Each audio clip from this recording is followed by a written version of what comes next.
Hold on, guys. So today we're going to be doing introduction to car number 2 on our channel, which is my 1998 Land Rover Discovery 1, which is my wood speeder, which many of you guys are going to go, well, Alex, why would you buy a Land Rover as a woods rig? And when you could just go buy an XJ for 500 bucks. You can't find XJs for 500 bucks anymore, especially in decent condition. I was looking for a car that I could just jump in and go and wheel and have for trails that are too tight to bring the Sequoia on, and trails that I didn't want to bring my 4Runner on because my 4Runner's nice and I don't want to really damage it. I scoured the internet, the marketplaces for a while, looking for something, anything. I wasn't set on a Discovery. I was looking at all vehicles, Suzuki's, Isuzu's, Land Rovers, cut off by my timer, Jeeps, I obviously Toyotas. I really wanted a 3rd gen 4Runner, but every 3rd gen 4Runner I looked at that was in my price range needed frame repairs or was just further away than I was willing to travel for it. So I just didn't pull the trigger. And then this thing just kept popping up on my feed, And it's cool. I liked it. I had messaged one lady with a very cheap, I forget what they're called, Isuzu Trooper, old one, 89, and that's what I wanted. However, she didn't respond to me for 2 or 3 weeks. And in that, on the 3rd week, I said, you know what, I'm just going to go buy this. Second I got it home, she messaged me, but no regrets. A week after I had this thing in my possession, though, the cleanest XJ I've ever seen got posted for $1,000 more than I paid for this thing. That was a little bit of a regret, but I don't think I'd trade this thing for the world. I love this Land Rover. Here's Old Yeller in all her glory. This is a case of bought, not built. I bought it fairly the way it is.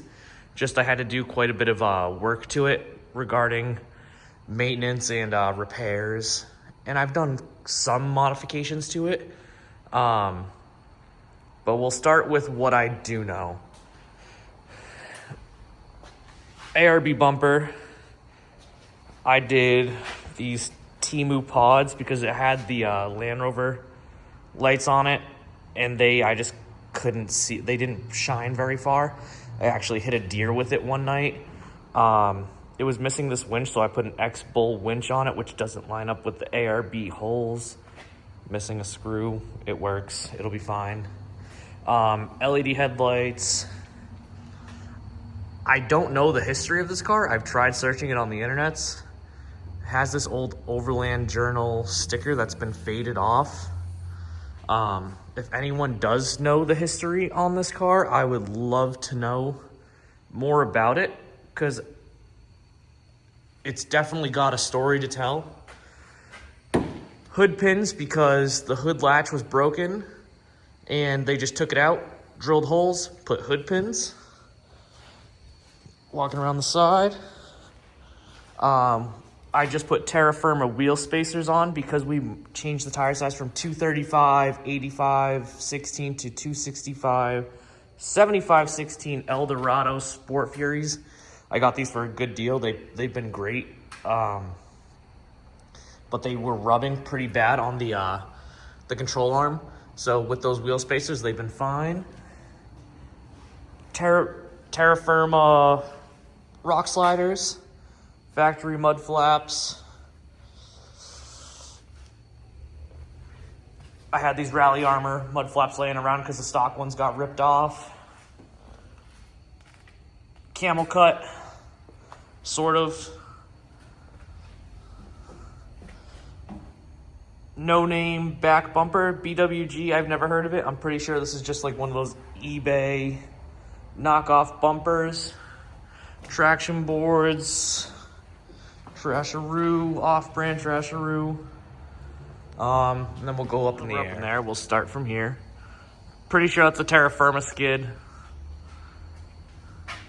Terra firma diff skid. We've got heavy duty steering drag links. The swivel balls were leaking pretty heavily when I got it. I don't believe they had swivel ball grease in them. I believe they just had oil in them, so I switched over to swivel ball grease, and it seems to be leaking less now. That one's not. That one's pouring grease, if it'll focus. That one's definitely leaking. Stainless steel brake lines. I am not sure what brand the lift is. I was told it was a 2-inch lift with a 1-inch spacer to make it a 3-inch lift. We'll step under here. It does have terra firma shocks that are very blown, but I don't believe the springs are terra firma because they're blue. Steering dampener relocation. Let's see here in the front. I believe that's it for front stuff. I'm going to get new lower control arms, caster correcting, because right now I do rub on my slider right here. So I believe if I get the caster correcting and it just rotates that a little bit forward, that'll solve that. It is completely rust free under here, which is why I bought it. I wanted one that was clean if I was gonna buy anything. That was my problem with getting an XJ, is I wanted something that was completely rust free, and XJs weren't that I could find for in my price range. The only rust this has is in the back, on the rear floor section. All the oil is fluid film. I fluid filmed the heck out of it since I'm driving it in the winter, even though I said I wasn't going to, but this thing's too much fun not to drive in the winter snow wheel. It has kinked lower rear control arms, don't know what brand. Terra firma big bore rear shocks. Again, don't know what brand rear lift spring. 2-inch heavy duty rear lift spring. Dislocation cones. Let's step under here. They're blue. If anyone can give me some insight on what brand they are, they're gonna get changed anyways. They seem like they've sagged a lot. They're pretty old. Polyurethane bump stops. I believe that is a terra firma ball joint. Terra firma rear differential skid. MBRP rear muffler. Terra firma gas tank skid, I believe. I'm not sure. Actually, no, Land Rover. I don't have a gas tank skid. Oops, I've definitely come down on that. Let's see. I think that's it for modifications underneath the car. Both differentials, forgive me if I'm wrong. I forget. I'm not looking at the paper right now. This one has a true track, one has an Eaton locker, some of the two. I forget which ones exactly. All I know is the wheels are not locked when you're driving on the road, and they are locked when you are off-road, and I don't have to hit any buttons. It's like a limited slip diff. I'm going to come down now and show the interior. Interior wise, sunroofs were leaking, so they deleted them, riveted them, pulled out all the headliner. That's that. Roof is still leaking. I have a little bit of rust along there on both sides. My Alpine windows also have a little bit of rust starting. Not bad. I'm gonna have them redone. The floors have no rust, however, they've been, very slight rust. They've been rhino lined. It had no carpet, and I couldn't stand how loud it was, so I just cut up some Home Depot carpet and slapped it down, just at least to create some sort of noise dampening. Let's see, that's it for up here. I have an aux beam, 8-gang switch panel, has a full sound system in the car, sounds very good, old Kenwood radio. Back seat has nothing done to it, don't believe. Yeah, back seat's got nothing. I just noticed that this has bent down. I'm gonna have to take care of that. That looks like a nightmare waiting to happen. I don't know when that happened. Let's see here. In the back, there's this that the previous owner made. It's pretty nice, little table, have lunch on. I'm probably this summer gonna go through and stain it. That way it works a little bit, just a little bit more resilient to the weather. Seems to get wet because everything leaks. It is a disco one. High lift, sub, amp. I have the tarp back here so I can cover it all over when I park in a sketchy area because none of the locks work. Here is the rust I was talking about. This is the only rust that the entire car really has that's bad. I'm planning on having that redone. And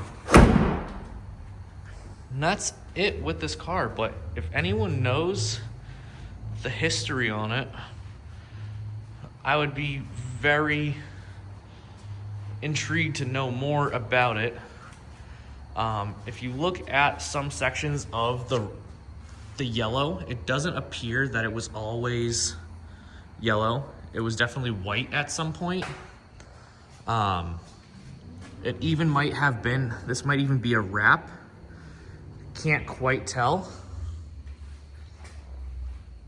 So if you know, I have history of this thing from quite a few years ago, and it's been yellow from, I'd say 2014 on.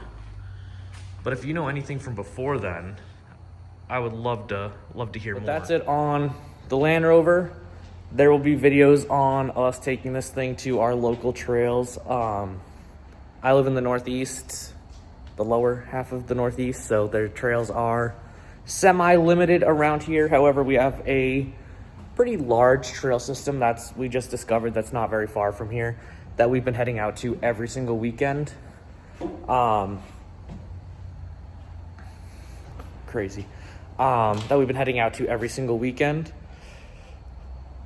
We'll also be probably taking this thing to hopefully New Hampshire, Vermont, doing some class 3 roads, class 5 roads, whatever they call them. Class 6 roads? I'm not sure. I want to take it to a longer road trip, big road trip. I think it'll make it. My fiance doesn't find it very comfortable, so it'll probably be a solo trip, me, myself, and I. But I would love to take it on a Colorado or a Utah trip. The no sway bars on the highway for that many hours would be daunting, but none of my other cars have sway bars. This thing's just solid axles with no sway bars, so it drives fine. It's just a little wobbly. Look forward to some snow wheeling videos coming soon. We just need to get some snow on the ground, which hopefully by, I believe tomorrow, we're supposed to get like 4 to 6 inches of snow. So maybe this weekend I'll have a snow wheeling video posted. And that's it for this one. See you guys in the next video.